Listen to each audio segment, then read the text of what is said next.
alunos, se nós voltarmos para a sala de aula, como foi bem lembrado, com a cabeça baixa e o rabo entre as pernas. O governo é o culpado dessa mazela, não somos nós. Não aceite culpa. Nós somos vítimas de um governo que simplesmente quer alienar o povo e fazer dele uma massa. Zé Ramalho cantou que todos são um gado marcado e feliz. E eu nego essa marca, eu nego essa felicidade insana. Como eu posso estar feliz se os meus companheiros estão infelizes na sala de aula e se os nossos alunos não atingiram a felicidade nem os seus objetivos de vida? Essa felicidade é uma falácia. O governo é uma falácia. É um governo ilegítimo. Um governo que chegou ao poder com manobras escusas para se completar mais 4 anos do erário público desse estado. E digo mais, nós não temos culpa de nada porque nós não arrecadamos impostos. Nós contribuímos. Quem arrecada tem a obrigação de fazer a coisa acontecer. Nós estamos simplesmente reivindicando melhores condições de trabalho, nós estamos simplesmente reivindicando um estatuto digno para uma profissão mais que digna, uma profissão que sustenta essa sociedade, apesar de tudo. Se não fosse nós, ai do Brasil. E para encerrar, eu quero deixar as seguintes palavras: mas se ergue da justiça clava forte, verás que o filho teu não foge à luta. Nem teme quem te adora a própria morte. Vamos à luta e ai do governo se nos ameaçar mais. O Pinheiro da Polícia Civil, ele vai falar com a gente, que a gente passou uns 2 dias juntos, trabalhando, lutando juntos, e ele vai explicar o que houve com o movimento dele. Né? Bom dia, professores, companheiros de luta, né? A gente, colegas aqui nos parabenizando por termos fechado um acordo. E a gente fica até meio assim, constrangido com a coisa. Por quê?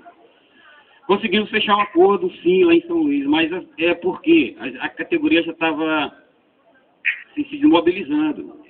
O governo aposta nessa questão do desenho da gente e, infelizmente, a gente dá vazão para isso aí. E eu estou aqui mais para pedir para vocês que não façam o que os nossos colegas lá em São Luís fizeram. Ou seja, deixaram abater pelo cansaço e o governo apostou nisso aí e acabou levando a gente a fechar um acordo que não era nas condições que a gente estava pedindo.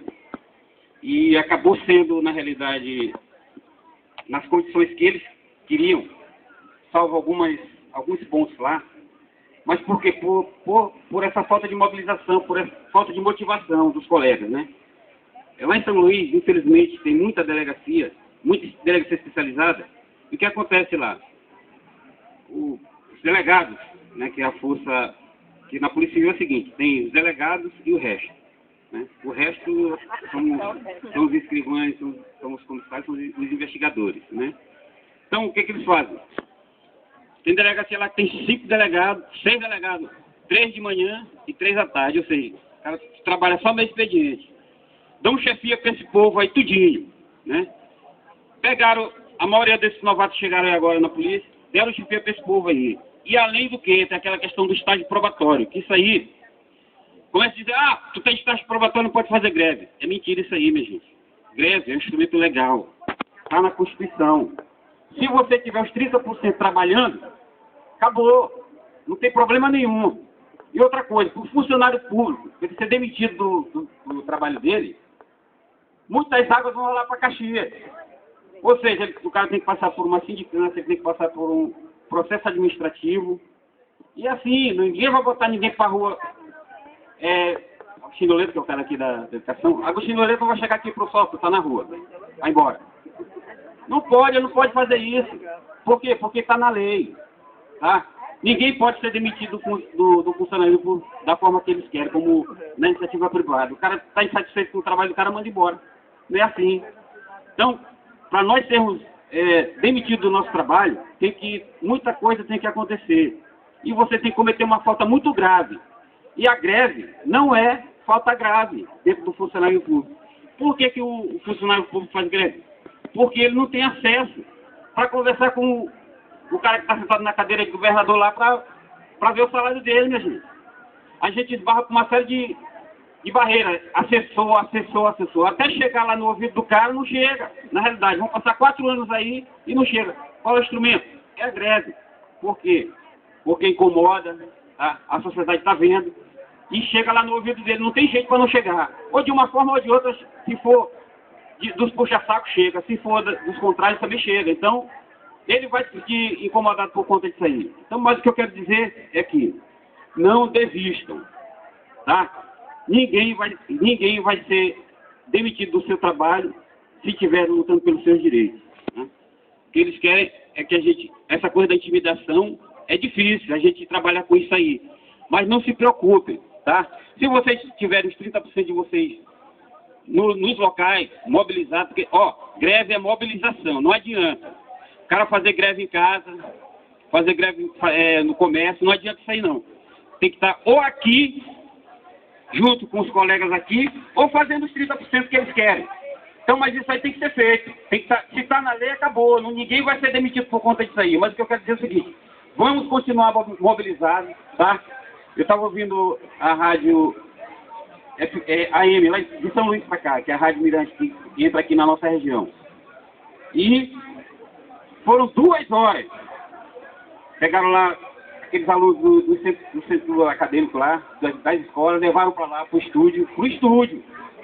E os alunos, olha, detonando os professores, detonando os professores. O professor lá deu porrada em aluno, deu dedo para aluno. Aí vocês imaginem a baixaria da coisa, como é que é. Ou seja, quem está ouvindo, que não conhece a luta, que não está no dia a dia de uma sala de aula, vai dizer que o professor é a pior pessoa do mundo. Mas eu digo para vocês, não desistem, continuam, tá? Eu tenho certeza que nós saímos dessa greve e vocês vão sair muito melhor do que entraram. Obrigado. Valeu. Esse participação da Polícia Civil com a gente foi bom, foi excelente. Esses 10 dias eles se preocuparam também, muito mais com a polícia também, porque viu que nós estávamos se juntando. Se juntássemos todo mundo, dava ficando difícil para ela, mas foi bom. Mas a nossa categoria não é obrigada a ficar 30%. A nossa é diferente, a nossa, não é obrigado. Então, o Dioclide quer falar.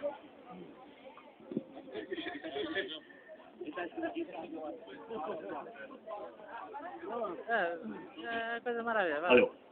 Pessoal, meu nome é Dioclides. Eu gostaria de falar para vocês, uma coisa que aconteceu em 1979. Nós estávamos morando em São Luís e participamos de uma greve pela meia passagem. E foi uma luta enorme, uma luta insana. O companheiro ele estava lá também em São Luís. Então, outras pessoas que estão aqui lembram dessa luta ou pelo rádio, ou porque participou, ou porque estava lá em São Luís. Então, a cavalaria foi colocada contra nós, estudantes. Aí nós éramos, na época, acadêmicos de geografia, na UFMA, e os estudantes de 2º grau também juntou à nossa luta. Resumindo, foi uma luta enorme. Um determinado dia, esse palhaço chamado João Castelo estava lá no governo e prometeu para a nossa equipe, para que nós fôssemos todos para o estádio Nilzinho Santos, por volta de 15 horas. Imagina, a insolação daqui igual de lá, a temperatura daqui igual de lá. E aí passou até às 17h30, depois nós soubemos que ele estava lá em Uberaba, comprando gado para colocar lá na fazenda em Codó. Depois de uns 2 dias, o outro palhaço, que é comandado pelo Sarney, que é dono de uma das maiores faculdades particulares do Maranhão, que é a Unicelma, chama-se Mauro Fecuri, né? E aí esse Mauro Fecuri era prefeito na época. E aí marcou também, falhou conosco. E aí na praça chamada Dom Pedro II, onde tem a sede do Palácio do Governo e o Palácio do município, La Ravadiere, e aí nós estávamos mobilizados lá e posteriormente ele, o prefeito, já tinha acordado com um grupo de pessoas, ladrões, assassinos, assaltantes, etc., para atear fogo na prefeitura. E aí pegou fogo em tudo quanto foi material, que era super importante para que nós pudéssemos estar comprovando algumas irregularidades.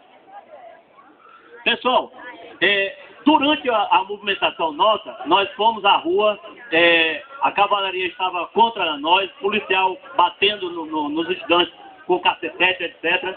E aí, nós resistimos e a população também ficou a nosso favor. E o que nós fizemos naquela época? Nós íamos de feira em feira, mercado em mercado, falar que o nosso movimento era legítimo pela minha passagem, porque a minha passagem existia e depois suprimiram, tá? Qual era o nosso objetivo? Era mostrar o uniforme colegial e a carteira estudante, que anteriormente era dada pela UMES, né? União dos Estudantes Secundaristas Maranhenses.